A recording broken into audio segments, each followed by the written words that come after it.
ব্রিজটা নির্মাণ করে একটা সেতু দেয়, তাহলে আমরা হয়তো খুব ভালোভাবে আমার এই এলাকার জনগণ ডিগ্রি চর, সাহেবের আলগা, যে গাছবাড়ি, কাদাই কাটা সব লোক এই রাস্তা দিয়ে আপ ডাউন করা হয়, যে বন্দর এলাকা হিসাবে পরিচিত, কিন্তু রাস্তার কারণে কোনো বন্দরের কোনো পরিচিত আমাদের এলাকায় নাই। আমাদের এটা ব্রিজের দরকার। আমাদের বাচ্চা কাচ্চা স্কুলে যাইতে পারে না, অনেক সময় দেখা যায় আমরা সাহেবের আলগা দিয়ে খ্যাপ নিয়ে যাই, এখন গাড়ি পার করা আমাদের চলাচল। আমাদের এই কাঠের ব্রিজে মনে করো আসা আমাদের সমস্যা হয় বা আমাদের ভয় লাগে। এই কারণে আমরা সরকারের কাছে আমাদের আবেদন, যেন এই ব্রিজটা আমাদেরকে ভালোভাবে নির্মাণ করে বা বড় সেতু নির্মাণ করে।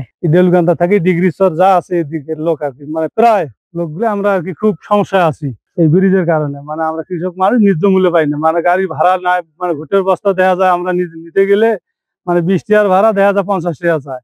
এই কারণে আমরা এই ব্রিজের কারণে খুব মানে আর কি অসহায়, আমরা মানে অসহায় আছি আর কি। আমাদের এই এলাকার জনবহুল দুর্ভোগ কমানোর কারণে আমাদের এই ব্রিজটা যদি হয়, তাহলে আমাদের শিক্ষা দিক থেকে এবং আমাদের যে গ্রামের যে মালামাল আছে এগুলো নিয়ে যাওয়া আমাদের বাজারে খুব ভালো হবে।